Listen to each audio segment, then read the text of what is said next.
Ken Starr makes his mark on history again, this time for one of the worst crisis communication interviews ever.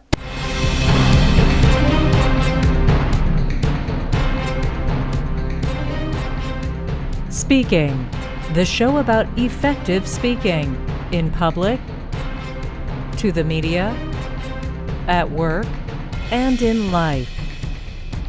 Speaking with TJ Walker.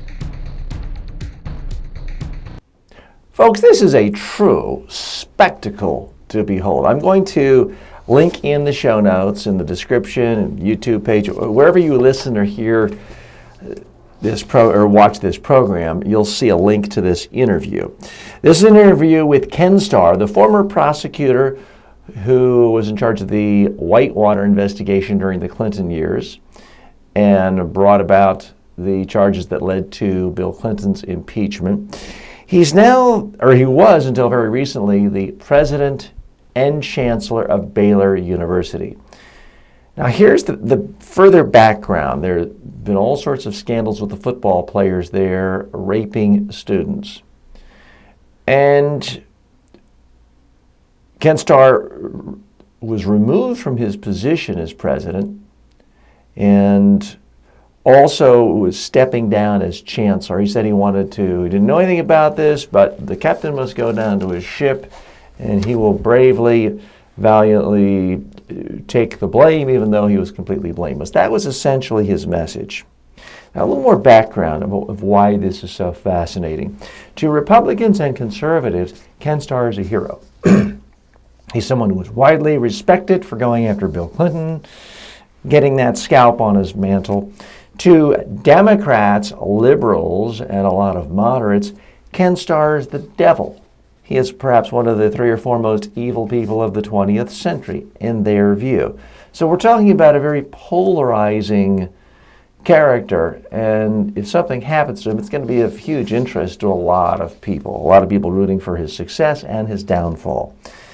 So in early June 2016, he was being interviewed. This is after he stepped down as chancellor after already being removed as president. He, by the way, he still gets to keep a plum perk of being a permanent tenured professor at Baylor and all the salary that implies. But he was being interviewed by a local TV reporter, station KWTX, and the reporter confronted Ken Starr with an email from a Baylor student from 2015. This student personally wrote to Starr with a subject line that she had been raped at Baylor, and she goes into the email to talk about how she was raped by a football player. So his first answer to the question was, I honestly may have, meaning I honestly may have seen it. I'm not denying that I saw it. Well, that's when his longtime crisis communications counselor, PR counselor, Mary Spaeth, came out during the interview and shut the interview down, took Ken Starr into another room as if he were a little boy being taken to the woodshed, came back and said, let's try it again. She essentially chastised the reporter, saying, we don't want to make sure these quotes don't make us look bad, and reporters sometimes quote things the wrong way. A bizarre thing, in my view, for a PR counselor or a crisis communications counselor to be doing on the air. By the way, it's all in the clip that I'm providing in the link. If you have any interest in crisis communications and you're looking for a textbook example of everything not to do, I'm begging you, you have to watch this clip. So they start the interview again. This is almost like a bad Saturday Night Live sketch. He's asked the same question again of, have you ever seen this interview or this email from more than a year ago from a student saying she was raped by one of your players? And he says, all I'm going to say is I honestly have no recollection of that. And Ken Starr then turns away from the reporter, looks to his PR representative and literally says, is that okay?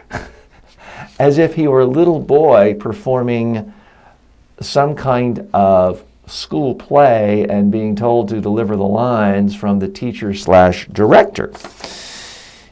And then the PR counselor says, "Don't look at me, look at the reporter." I mean, it just couldn't be any worse than that.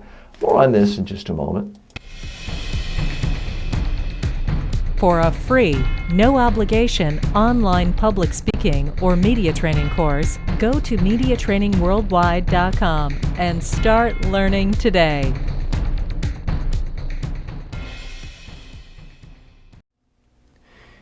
Now, the plot thickens. This big-time Reagan administration PR person who apparently was well respected in conservative Republican circles for her media skills is essentially caught on camera trying to pressure the reporter, "Oh, you can't use that."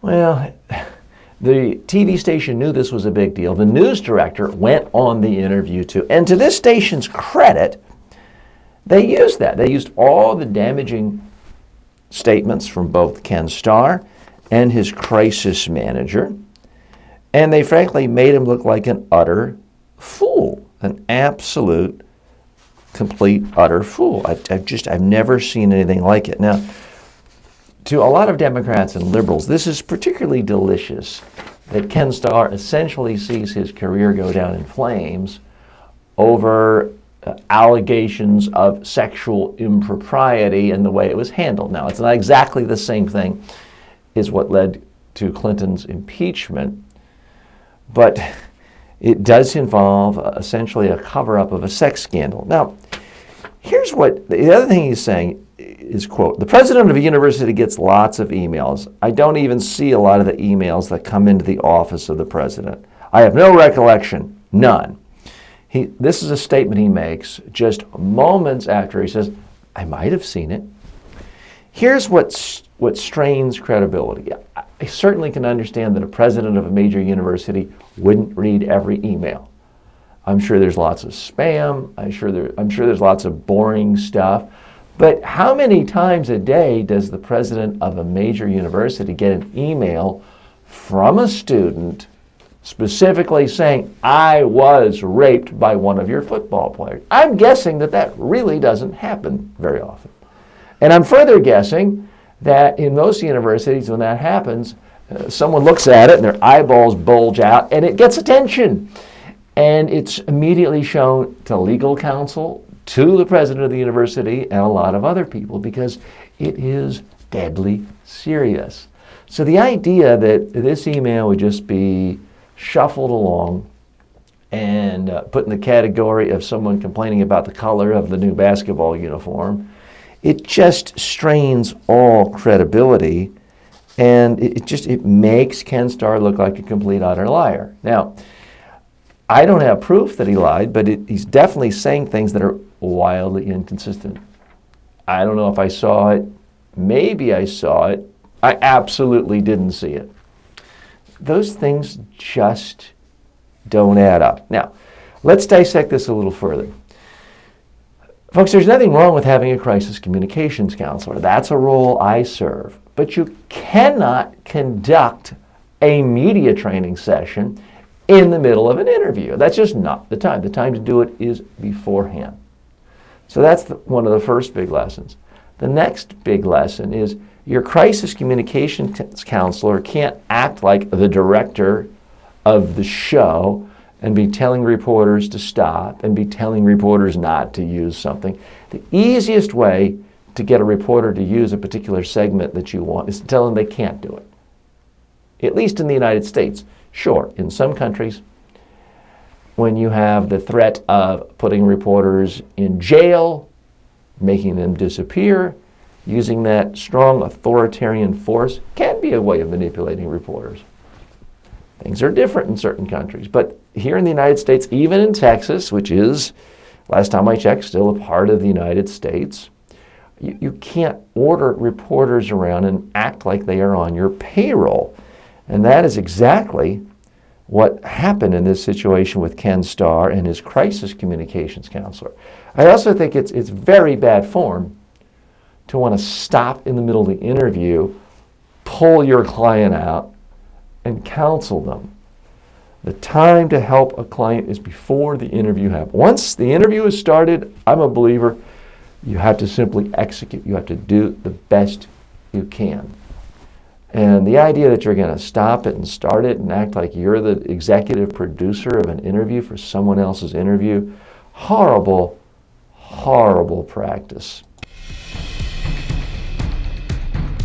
Speaking is brought to you by Media Training Worldwide. For all of your media training and public speaking training needs, go to MediaTrainingWorldwide.com.